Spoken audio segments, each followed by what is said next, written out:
Hi everyone, Lion Recaps here. Today we're going to explain a serial called Alice in Borderland. Let's begin. There are people running for their lives in Shibuya crossing amidst a shootout. The camera zooms into Arisu's petrified face as he runs for his life before taking us back to 13 hours earlier before the chaos. Arisu, Kuina, Chishiya, and Usagi are standing around wondering what the rule of the next game is. But the game only commences when the area fills up with more perplexed players. Suddenly, a sniper starts to shoot the players one after the other. The shooter seems to be using an anti-tank rifle that can penetrate through cars. As the gang ducks for cover, Arisu declares that the game has no rules and that they must survive. They wait until the coast is clear and then run for it. Seeing that they won't be able to just make it by sticking together, Arisu tells the gang to split up and run. And then we're taken back to the start, where a petrified Arisu is seen running for his dear life. He soon runs into Usagi, and they both head to the alley where the gang regroups and takes cover again. As the shootout continues, they notice a huge metallic-like blimp with the giant king of spades waving beneath it. They soon get hope as a car pulls in with Tada and Anne in it. Tada then urges them to hop in, but Chishiya gets waylaid by a grenade, while the others have to leave without him. While Tada is driving, Arisu starts to recollect the information so far.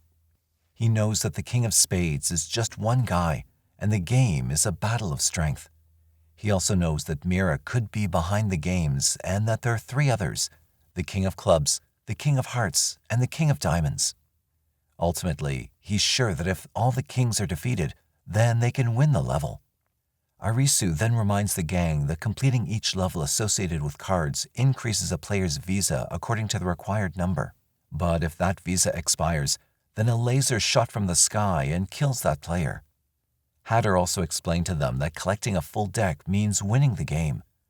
As they drive, another car following them gets raided by the King of Spades, who immediately goes on a car chase.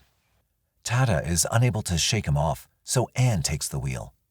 However, they get into an accident and have to escape on foot. After a while, the gang finally finds a good hiding spot, but Anne is no longer with them. Being unable to just sit and wait for the King of Spades to come after them, Tada and Kuina offer to get a car, while Arisu and Usagi agree to go find food. Later, inside the empty convenience store, Arisu remembers the time he spent with old friends in the store. He tells Usagi that they have to get out of this alive, but Usagi is quiet at first. When Arisu asks what's wrong, Usagi tells them that in the real world, she wouldn't really want to go back to a world where she has to live with the fact that her father committed suicide. Arisu tries to get her to see the brighter side of things, but Usagi's mind is made up. On their way out of the building, it's already nightfall. Tada and Kuina join them with a new vintage car, so they all drive back to where they'd taken cover earlier. The following morning, Arisu discovers that the King of Spades is getting closer to their location. He deduces that the whole city is his arena, and there's nowhere to run to. However, by joining other games, they'll be able to avoid his arena. Everyone agrees with Arisu. They then decide to head to the harbor with the King of Clubs, where they might get more information and where they can actually form a team. A while later, they arrive at the harbor to find 5 mechanic bracelets, with one already gone. Just then they hear Niragi's voice from behind and are shocked to find out that he's still alive, but no one wants to team up with him for fear that he'll betray them. Niragi then tells them that he's only interested in playing the game, and that's all. Usagi then proceeds to grab a bracelet, saying she'd rather fight than die like an animal. Arisu supports her and picks up a bracelet next. Subsequently, Kuina and Tada do the same thing. After everyone has picked up a bracelet, the gate opens to let them into the arena, where the King of Clubs reveals himself in human's truest form. He then introduces himself as Kyuma and the rest of his team, Shitara, Uta, Goken, and Maki, as citizens of the country. They watch a live band performance with Kyuma and his gang. After the performance, the team debates who's going to drive them home. Kyuma then decides they'd do it by pointing to the least performer on the count of 3. The scene then cuts to Kyuma addressing Arisu and his gang on the new game called Osmosis. This game requires players to either survive or die. The rules of the game include the following. Every team begins with 10,000 points, which would be distributed randomly or equally across the 5 members. Each member can have a minimum of 100 points, and at the end of the game, the team with the highest accumulated points wins and gets to survive. Players can obtain points via battle, hidden items, or by touching the opposing team's base, which happens to be a tall pole on both ends of the harbor. Arisu comes up with a plan for his team, where slow runners are awarded the most points, while fast runners are awarded the highest points. For the first round, Arisu pairs each member, saying that they can hold hands and be able to defeat an opposing team member without revealing their points. He also asks the teams to find hidden objects while they're at it. However, Tada is left to guard the base with just 100 points to spare. It turns out that Arisu's plan was way better than Kyuma's strategy, which involved sharing the points equally among the teammates. Arisu has teamed up with Kuina, while Usagi and Niragi are teamed up. While Arisu and Kuina are busy searching for items, they run into Kyuma, who challenges Arisu to a battle, but Arisu only agrees to the fight if Kyuma would exchange information with them. Kyuma touches Arisu and the battle is initiated, but Kyuma ends up losing points. It turns out that the battle isn't physical but based on sheer luck. Kyuma then does as promised and gives Arisu a piece of information about sharing his team points equally since he sees them as equals. Sadly, Kyuma's idea seems to have been a very terrible one, as Arisu's team takes the lead by 5,000 points. They all return to their base after the first round, and while they're discussing their next plan of action, Niragi starts to cough up blood, but the others don't notice. Meanwhile, Kyuma and his team come up with another strategy for the next round. Soon, the next round begins. Arisu and his teammates are busy searching for hidden objects while Tada gets surrounded by Kyuma and his teammates. Instead of trying to steal player points, Kyuma's team aims to obtain their points back from Arisu's team base. Tada gets scared and grabs the base, which awards him infinite points, but Kyuma and his team still initiate their plan. They all run towards the base, with the possibility of one person being touched. Sadly, Shitara becomes the scapegoat and loses all his points to Tada, who's managed to touch him. The round ends with Shitara getting lasered, much to Kyuma's dismay. The next round soon begins, and Arisu tells his team to forget battling and only gather items. But Kyuma and his team quickly take the lead by 12,000 points, leaving Arisu's team helpless after that round. Before the fourth round begins, Arisu decides to think as Kyuma would. Usagi acts as bait to catch Goken's attention. Kuina, Arisu, and Nigari then show up next, meaning Tada is still left to guard the base. Meanwhile, Usagi is still on the run, with Goken chasing her. She manages to avoid his first attempt to catch her, but she soon runs into a dead end, but still avoids getting caught. On the other hand, Arisu, Kuina, and Nigari manage to trick Kyuma and his team into touching them in their inactive states, causing electrocution. However, Arisu's plan seems to have failed, as only Nigari could touch the base successfully and obtain 10,000 points for the team. After the effort, Kyuma's team is still leading by 3,000 points, and they only have 20 minutes until the game is over. Later, Arisu, Kuina, Usagi, and Niragi are back at their base. Niragi blames Tada for letting their losing streak begin in the first place, while Usagi storms off to go find items, as she's down to 50 points. Kuina has lost hope, and Tada feels terrible for what's happened and what might happen. After a while of searching for the last hidden item, Usagi finds it. This then puts Kyuma's team in the lead with only 500 points. Arisu feels hopeful again, and he bids Tada farewell and promises to do everything in his power to get them at least 500 points. Usagi, on the other hand, is also hopeful and wants to get at least 500 points for the team with the time left. But she bumps into Niragi, who's on the verge of death. Niragi tries to discourage her, but when she refuses to listen to him, he attacks her. With 8 minutes left on the clock, Arisu races towards the other team's base while Kyuma celebrates his supposed victory. Tada is in a mechanic shop. Kato, a worker, insults him for his mistakes with the jack and calls him useless, and Tada apologizes. Tada talks to his friend that night. He says he won't be like his dad, who overworked himself and died. He talks about achieving his dreams, but his friend says he'll work where he has worked for a long time. In the workshop, Tada works under a car, and Kato instructs him to work on the jack while he continues working under it. Tada goes to the jack and it accidentally slips, falling on Kato and crushing his hand. Several workers rush to help Kato lift the car as they see his crushed arm. Later, the boss informs Tada that Kato has quit work because he can't use his hand anymore. Tada stands in shock, and the boss asks him to leave the office. He walks out of the office and sees the other workers talk about him and say they don't want any more accidents in the workshop. Later, Tada squats as he sweats and stares at a bracelet on his wrist. A large billboard shows the scores between the players and the King of Clubs team. Niragi drops Usagi on the ground and begins to lick her. Arisu arrives, throws Niragi to the ground, and punches him several times. Niragi says he wants to enjoy himself before he dies, and Arisu continues punching him. Kuma and his team stand at a pole, and his teammates say their enemy is nowhere to be found. He decides to walk around while the others wait. Arisu carries Usagi to a different pole and drops her. She apologizes for not being able to fight with him. The speaker announces that they have 7 minutes left, and he sees Kuma. Arisu talks to Kuma, and the speaker says they have 5 minutes left. Kuma's team is about to win, and Arisu asks for a handshake.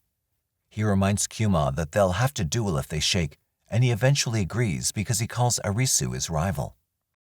They shake hands, and Kuma's team suddenly loses points. Arisu remembers how he met Tada as he was trying to rip off his arm and remove his bracelet. He explains that Arisu will have more points if he holds both bracelets and eventually convinces him. Arisu reluctantly slams the door in his hand several times and removes the bracelet. Kuma sees the bracelet and realizes that he and his team are about to lose. Kuma says he can't lose because he promised his friends to win. His friends embrace the fact that they're about to die and thank him for helping them survive for so long. Arisu talks to Kuma and says he doesn't want him to die. The speaker announces that the time is up and that Kuma's team is lost. He says they would have been friends if they'd met outside the game, and Kuma says they are friends. He stares at the sky, and a laser goes through his head, killing him. The laser hits his teammates and kills them. A giant airship carrying a poster of the King of Clubs explodes and crashes to the ground. Kuina rushes to Usagi as she wakes up and hugs her. They celebrate because they're alive, and they go to Arisu, who's trying to help Tada stay alive. Tada eventually dies, and they bury him. Niragi stands at a distance and watches, and he walks away. Later, a tower lights up and shows the King of Hearts. Inside a prison, a man walks in and sees a paper that instructs him to put on a collar and go upstairs. He goes upstairs and sees several other people wearing collars. A speaker announces that they're about to start a game where they'll have to guess the suit that's on their collar. Wrongly guessing means the player will die, and the game will end when the Jack of Hearts, who's hiding among them, dies. The announcer says there's no time limit, but they won't be allowed to leave the prison until the game ends. The players begin forming groups with people they think they can trust. Banda walks away, and a man called Matsushita follows him. Ippei asks Chishiya to be his teammate, and Chishiya advises him to remember everyone who doesn't lie. He points at Yaba and says that he used his confidence to make Kotoko stay by his side. They watch as Matsushita approaches Banda, and Banda agrees to be his teammate. A playful girl gathers some people, and they tell each other their suits. An hour passes, and each player enters a cell. Everyone guesses their suits correctly, and no one dies. The second round commences, and a large man bullies a smaller man as he asks for his suit. Banda tells the small man to lie to him, and he does. Eventually, everyone enters their cell, and the large man is the first to die. Everyone else survives, but decides to make the smaller guy die because they think he is the Jack of Hearts. The playful girl lies about his suit, and the team supports her. The small man gets killed as he guesses the wrong shape, but the game continues, meaning he isn't the Jack of Hearts. The players begin to panic as they slowly lose trust in each other. More players die as each round passes, and the playful girl's group begins to crumble. The playful girl's team betrays her, and she dies in the next round.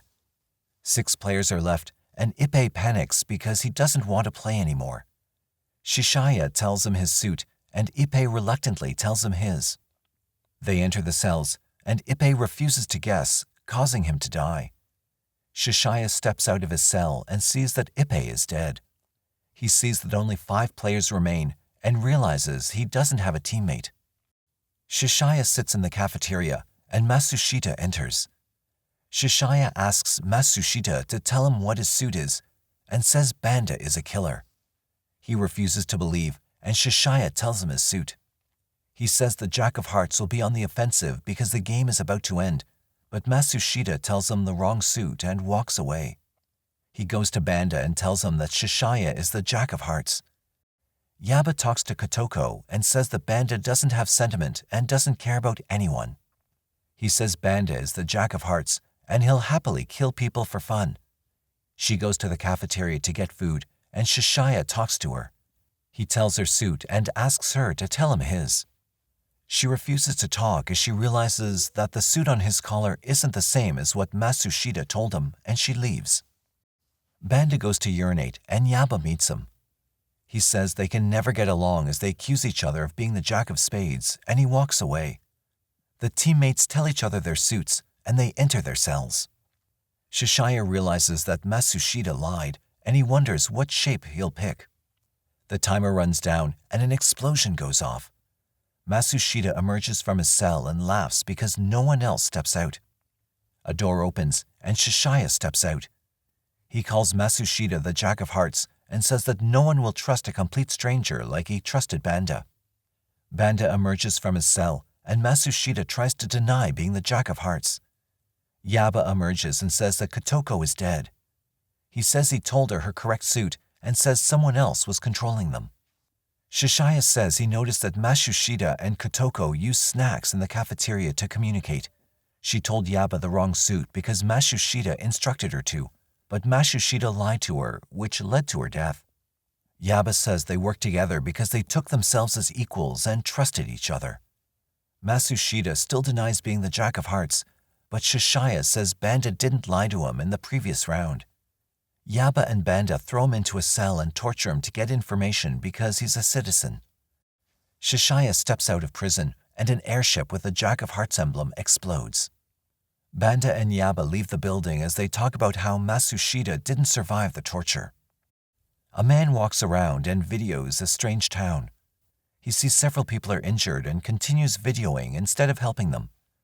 Arisu sits by a fire with Kuina and Usagi. He mentions how they'll be stuck even if they pass the games and begins crying. Kuina says she'll continue playing the games for Tada's sake. The following day, Kuina says she's leaving because she has to find Anne. She asks Arisu to take care of Usagi, and she leaves. Arisu lies on the floor that night and remembers his past. He remembers the time he spent with his friends, and they talk about surviving a zombie apocalypse. Karube, Arisu's friend, says that Arisu will be the one to survive the zombie apocalypse, but doesn't give a reason. He stands on the roof, and his friends and they tell him not to worry about the interview that he's thinking about.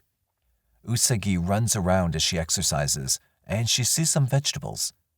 She harvests them and returns to their camp, where she asks Arisu if he'll join her to hunt. She tells them they need to meet, and he reluctantly agrees to hunt with her. They enter the woods and try to catch a rabbit, but it dodges them. They try several times to catch it, but Arisu falls to the ground as it dodges, and he laughs. Arisu and Usagi hear a strange noise, and they follow it. They arrive at a clearing and see several dead people on the floor. They walk to a man who's about to die, and he tells them about a tape as he dies. They enter his van and play a tape that shows a man who says he's videoing to see reality. The man comes across Anne as she stands in a stream, and she talks about how time is moving differently because plants are growing very fast. The man goes to a rumored town and meets several people. He asks a man to take him to a strange woman, and the man asks if he remembers how he entered the world as they walk. They talk about the fireworks they saw as they entered the world, and they meet the woman. She talks about how she remembers more than others because she had brain surgery while she was a child. While talking, a strange man attacks the community and kills everyone. They call the man the King of Spades, and the man recording hides in his van. A giant airship passes, and as Arisu and Usagi check what it is, the King of Spades shoots at them and they run. They run through the woods as he pursues and shoots at them. The man approaches Arisu, but someone else shoots at him. Arisu tries to run away but gets knocked out by the mysterious woman. That night, Arisu wakes up beside a fire, and the strange woman, who has a prosthetic leg, walks towards him. He asks her if she's a citizen, but realizes she isn't and asks why she knocked him out. She tells him that the strange man carried him as if he was deadweight. She instructs him to thank the man, and she points in his direction. She calls him by his name and says the man told her. Arisu stands up and walks to the man that's sitting on a log of wood. He recognized the man, who he calls Aguni, and Aguni calls him a newbie.